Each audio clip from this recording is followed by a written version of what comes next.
ಇವತ್ತು ಮತ್ತೊಂದು ನೋಟಿಫಿಕೇಷನ್ ಹೊಡಿಸ್ಯಾನ ನೋಡ್ರಿ. ಅದು ಯಾವುದಪ್ಪ ಅಂದ್ರೆ government of India ministry of railways ಒಳಗೆ ಖಾಲಿ ಇರುವಂತಹ ಸೆಕ್ಷನ್ ಕಂಟ್ರೋಲರ್ ಹುದ್ದೆಗಳನ್ನ ನೇಮಕಾತಿ ಮಾಡಿಕೊಳ್ಳೋಕೆ ಒಂದು ಶಾರ್ಟ್ ನೋಟಿಸನ್ನು ಹೊರಡಿಸಿದಾನ. ನೀವು ಇಲ್ಲಿ ನೋಡ್ತಿರೋದು ಇದು ಶಾರ್ಟ್ ನೋಟಿಸ. ಮೊದಲೇದಾಗಿ ಈ ಥರದ ಅಪ್ಲಿಕೇಶನ್ ಸ್ಟಾರ್ಟ್ ಡೇಟ್ ಬಂದುಬಿಟ್ಟು 15/7/2026ರಿಂದ ಈ ಥರದ ಅಪ್ಲಿಕೇಶನ್ ಸ್ಟಾರ್ಟ್ ಆಗ್ತೈತೆ ರೀ. ನೆಕ್ಸ್ಟ್ ಇದು 14/8/2026ಕ್ಕೆ ಈ ಥರದ ಅಪ್ಲಿಕೇಶನ್ನ ಕ್ಲೋಸ್ ಆಗ್ತೈತಿ. ಮತ್ತು ಇದು ಟೋಟಲ್ ಪೋಸ್ಟ್ ಬಂದುಬಿಟ್ಟು 119 ಪೋಸ್ಟ್ಗಳದಾವ ಈ ಸೆಕ್ಷನ್ ಕಂಟ್ರೋಲರ್ದು. ಮತ್ತು ಇಲ್ಲಿ ಡೀಟೇಲ್ಸ್ ನೀವು ನೋಡೋದಾದ್ರೆ ಪೋಸ್ಟ್ ನೇಮು ಸೆಕ್ಷನ್ ಕಂಟ್ರೋಲರು. ಇದು ಪೇ ಲೆವೆಲ 6 ಒಳಗೆ ಬರ್ತೈತಿ.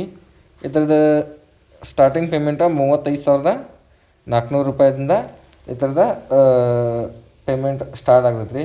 ಇದು ಮೆಡಿಕಲ್ ಸ್ಟ್ಯಾಂಡರ್ಡ್ A2 ಅಂತ ಕೇಳಿದಾನೆ. ಮತ್ತು education qualification as per detailed in CEN ಅಂತ ಹೇಳಿದಾನೆ. ಅಂದ್ರೆ ಈ ಥರದ ಎಜುಕೇಷನ್ ಡಿಗ್ರಿ ಮುಗಿದಿರಬೇಕು. ಡಿಗ್ರಿ ಮುಗಿದವ್ರೆ ಇದಕ್ಕೆ ಅಪ್ಲೈ ಮಾಡೋಕೆ ನಡೀತೈತಿ. ಮತ್ತು ಏಜ್ ಕ್ರೈಟೀರಿಯಾ ನೀವು ನೋಡೋದ್ರೆ 20ರಿಂದ 33 ವರ್ಷ ಮಟ್ಟ ಏಜ್ ರಿಲ್ಯಾಕ್ಸೇಷನ್ ಇಟ್ಟಿದಾನೆ. ಮತ್ತು SC ST ಮತ್ತು OBC ಕ್ಯಾಂಡಿಡೇಟ್ಗೆ 3 ವರ್ಷ ಇರ್ತೈತಿ. ಮತ್ತು SC ST ಕ್ಯಾಂಡಿಡೇಟ್ಗೆ 5 ವರ್ಷ ಇರ್ತೈತಿ. ಇದು ಏಜ್ ಲಿಮಿಟು. ಮತ್ತು ನೆಕ್ಸ್ಟು ವೇಕೆನ್ಸಿ ನೋಡಿದ್ರೆ 119 ವೇಕೆನ್ಸಿ ಅದಾವೆ. ಮತ್ತು ಇನ್ನೂ ಹೆಚ್ಚಾಗ್ಬೋದು ಅಂತೇಳಿ ಹೇಳಿದಾನೆ.